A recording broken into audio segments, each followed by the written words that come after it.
सुप्रभात बहनों। कक्षा अष्टम हिंदी। कल पत्रों के विषय में हम पढ़ रहे थे कि प्राचीन समय में जो है पत्रों का कितना महत्व था और आज धीरे धीरे जो है किस प्रकार से पत्र लेखन जो है कम हो गया है। उसी सिलसिले में आगे लेखक कह रहे हैं, कहा जाता है कि जैसे ही उन्हें पत्र मिलता था, गांधी जी को जैसे ही पत्र मिलता था उसी समय वे उसका जवाब भी लिख देते थे। अपने हाथों से ही ज़्यादातर पत्रों का जवाब देते थे। जब लिखते लिखते उनका दाहिना हाथ दर्द करने लगता तो वे बाएं हाथ से लिखने में जुट जाते थे। महात्मा गांधी ही नहीं, आंदोलन के तमाम नायकों के पत्र गांव-गांव में मिल जाते हैं। पत्र भेजने वाले लोग उन पत्रों को किसी प्रशस्ति पत्र से कम नहीं मानते और कई लोगों ने तो उन पत्रों को फ्रेम कराकर रख लिया है। यह है पत्रों का जादू। यही नहीं, पत्रों के आधार पर ही कई भाषाओं में जाने कितनी किताबें लिखी जा चुकी हैं। वास्तव में पत्र किसी दस्तावेज से कम नहीं है। पंत की 200 पत्र, बच्चन के नाम और निराला के पत्र हमको लिख्यो है कहा तथा पत्रों के आईने में दयानंद सरस्वती समेत कई पुस्तकें आपको मिल जाएंगी। कहा जाता है कि प्रेमचंद्र खास तौर पर नए लेखकों को बहुत प्रेरक जवाब देते थे तथा पत्रों के जवाब में वे बहुत मुस्तैद रहते थे। इसी प्रकार नेहरू, गांधी के लिखे गए रविन्द्रनाथ टैगोर के पत्र भी बहुत प्रेरक हैं।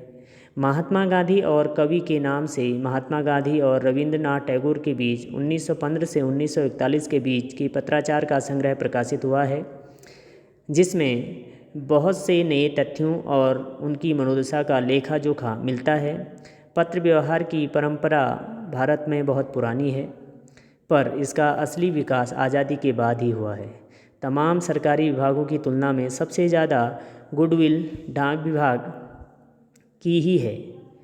इसकी एक खास वजह है यह भी है कि यह लोगों को जोड़ने का काम करता है। घर घर इसकी पहुंच है।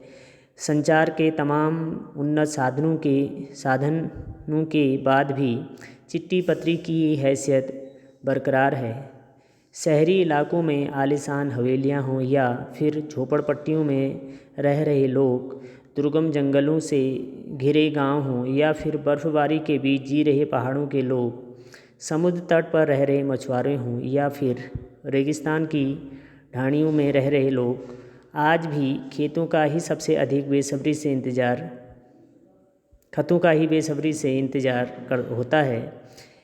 एक दो नहीं, करोड़ों लोग खतों और अन्य सेवाओं के लिए रोज़ भारतीय डाकघरों के दरवाजे तक पहुंचते हैं और इसकी बहुआयामी भूमिका नज़र आ रही है।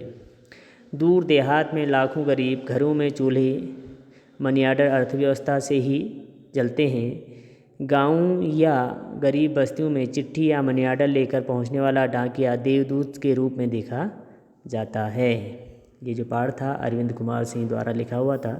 इसके प्रश्न उत्तर इसको एक बार पूरा पढ़ लीजिए, उसके बाद प्रश्न उत्तर इसके कल भेज दिए जाएंगे।